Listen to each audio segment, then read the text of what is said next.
Hello and welcome to my video on science lesson planning at a global IB school in Singapore. My name is Jaynie Stephenson. I am a Teach Now candidate in Cohort 3 that started in September 2016. And I plan to obtain a Washington, D.C. teaching license in biology and potentially also in science for grades 7 through 12 in June 2017. Gaining this teaching certificate will allow me to work as a science and/or biology teacher at a Washington, D.C. secondary school, as well as various global IB schools in Singapore, where I currently reside, and elsewhere at other IB schools that require a teacher's certification but do not require a local teacher's certification.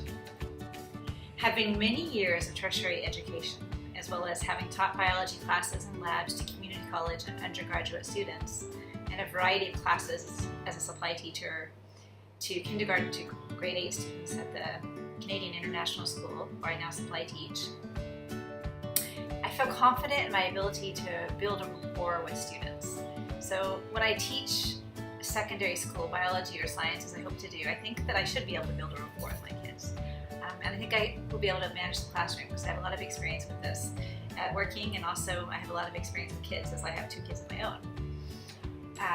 I also feel confident that I'll be able to deliver the content, or at least know the content of the course material, as I have many years of education and I've taught before at the community college level and undergraduate level. However, I have very limited experience in developing lesson plans, as my teaching experience in the past always provided lessons for me. So I've never actually been involved in developing my own teaching, my own lessons. So this is an area I definitely need to work in, and I feel not confident in this arena. So I'm excited because this unit of Teach Now has asked us to interview teachers and ask them questions regarding lesson plans. So I developed a set of questions to ask my mentors at the Canadian International School. And these are mentors that will be guiding me during my teaching internship that I will begin this spring, which is a requirement of the Teach Now program. I interviewed Nur Karadai at the science department at CIS. She teaches science for grade 10 students and biology, DP biology for grade 11 and 12 students. She will be one of my mentors next year at CIS. Hi Nur, thank you so much for meeting with me and telling me a bit about how you plan lessons at CIS.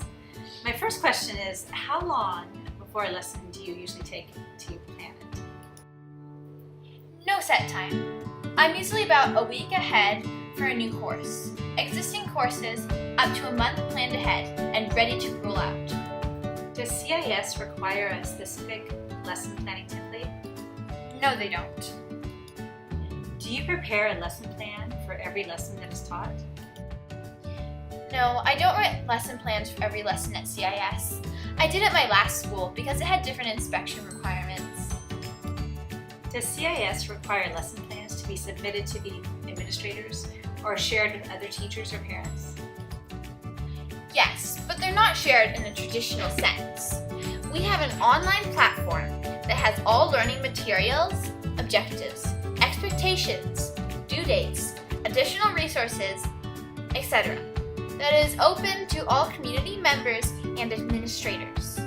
I don't share lesson plans with other biology teachers, as I am the only DP biology teacher at CIS.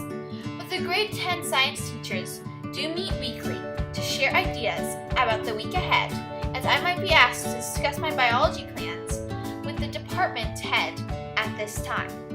Also, all of my lesson planning materials will be available at the online platform if anyone needs to see them.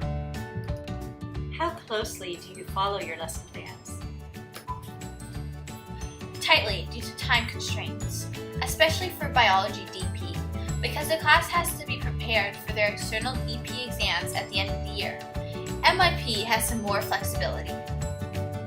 Do you ever change your lesson plans while you're teaching? I take detours when there is student engagement all the time, but fundamentally, the plan is followed. Due to the nature of our subject, when a lab is planned, there is little room for on-the-fly changes. I I also interviewed Joshua Scott, a grade 10 science NYP teacher at CIS.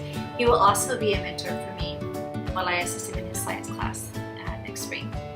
Thank you so much, Josh, for taking the time to answer some of my questions about lesson planning. My first question is, how long before a lesson do you need to plan for it? There is no set rule regarding when a lesson should be planned. In general, it is a best practice situation. Personal preference depending on the teacher and multiple factors. Our units are all planned out before the school year starts, and I like to have the details for each individual lesson done a week in advance. Does CIS require a specific lesson planning template? CIS doesn't require specific lesson planning templates, but we do require specific unit planners based on requirements from the IB. Do you write a lesson plan for every lesson that is taught? When I first started teaching, I used to write a formal lesson plan for every lesson I taught. I no longer do that in principle. It is a valuable practice, but in reality, it is something that is difficult to accomplish. Does CIS require lesson plans to be submitted to the administrators or shared with other teachers or parents? Lesson plans are not required to the best of my knowledge. However, unit planners definitely are available in some form to parents and administrators. How closely do you follow your lesson plans? I follow the lesson plan as close as possible, but the classroom is a very fluid environment. Do you ever change your lesson plans while you're teaching? Plans often have to be changed for a myriad of reasons.